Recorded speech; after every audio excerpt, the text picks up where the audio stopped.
to begin this process, let's come up to the front of your yoga mat. For ragdoll forward fold, take your feet to the outer edges of your mat. You're going to want to bring a generous bend to both of your knees and hinge forward from your hips, literally taking your whole upper body and draping it over your thighs. Now, clasp opposite elbow with opposite hand and relax. Ragdoll forward fold allows the lower back, the middle back, and the upper back to release. You want to feel gravity reclaiming your spine. Now, what I want all of you guys to remember is this organizing principle we call foundation first. So you lift up your 10 toes and you ground down your heels. Now notice what happened. All of you just leaned back. Did you feel that? Well, you're not really leaning back. What you're doing is now you're centered. When your body feels centered and grounded, it's going to release. Bring your attention now to your eyes. Blink your eyes a couple times, lick your lips, and notice at the back of your mat is the studio logo. Go ahead and take a good look at it, right? It's upside down. And you want to represence yourself in this very first pose we call ragdoll.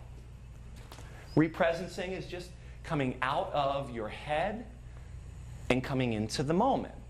It's an essential first step. Now, the next pose in this integration phase is what we call hands and knees. So come on to your hands and come on to your knees. We like to say like a baby that's about to crawl.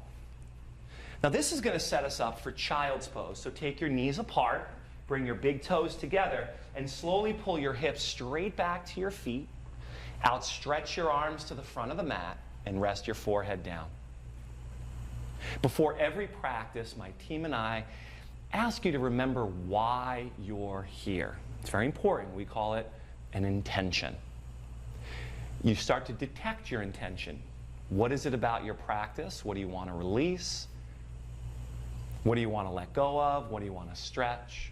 Why are you here? Now, the challenge is it may not come in big flashing letters like on a billboard. It's going to come in a more subtle feeling. It's going to give you that feeling of purpose. And right there, that purpose is where all the power we need is. Remember that. Now, as you roll up onto hands and knees, I'm going to have you guys, if you're not there, crawl up to the front of your mat. Getting ready for downward facing dog pose. You look at your hands and you separate your hands nice and wide.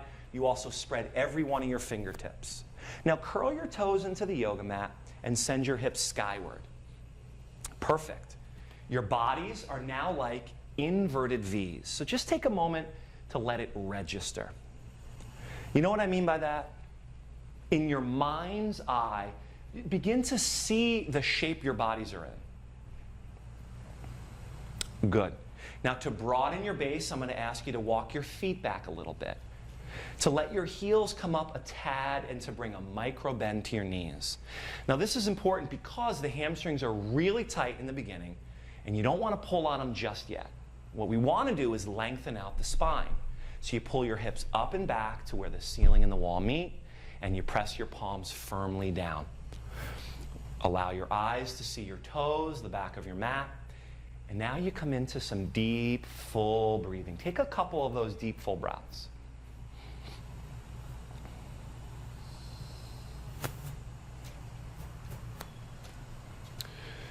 For high push-up position, please roll your shoulders out over your hands.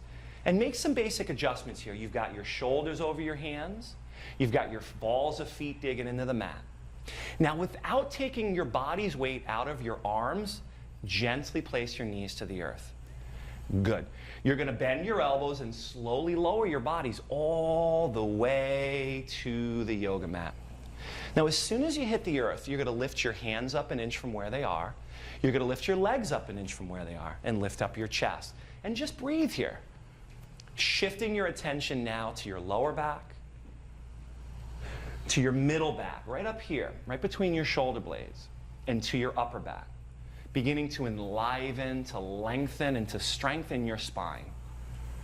Now lift everything up a little bit higher as you breathe in, then release everything as you breathe out. All right, now come on up onto your hands and knees. Curl your toes and push it straight back to downward facing dog pose. Well done, you guys. Now you're going to lift up your heels and take a big breath in.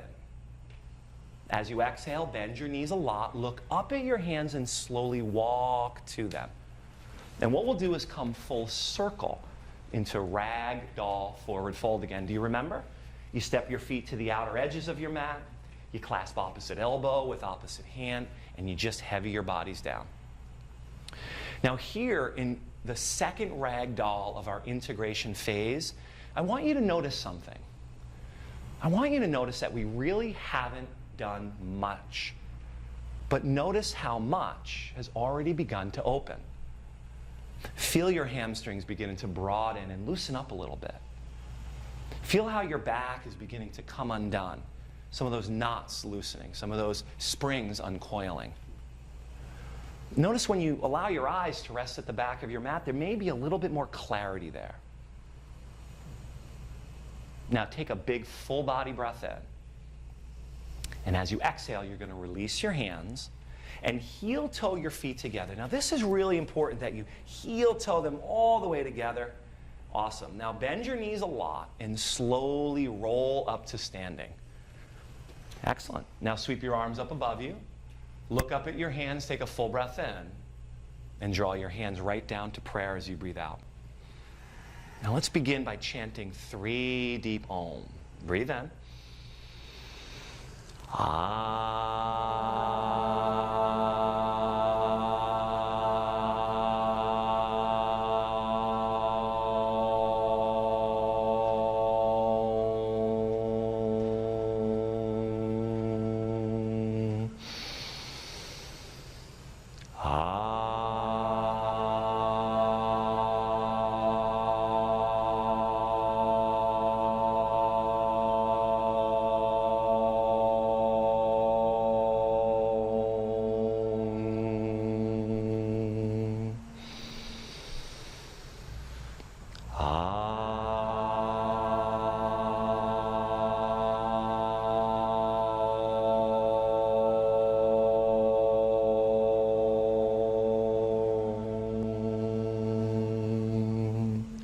Now rest your thumbs to your eyebrow center, my friends. Lift up your hearts. And you want to take a moment here to remember your intention.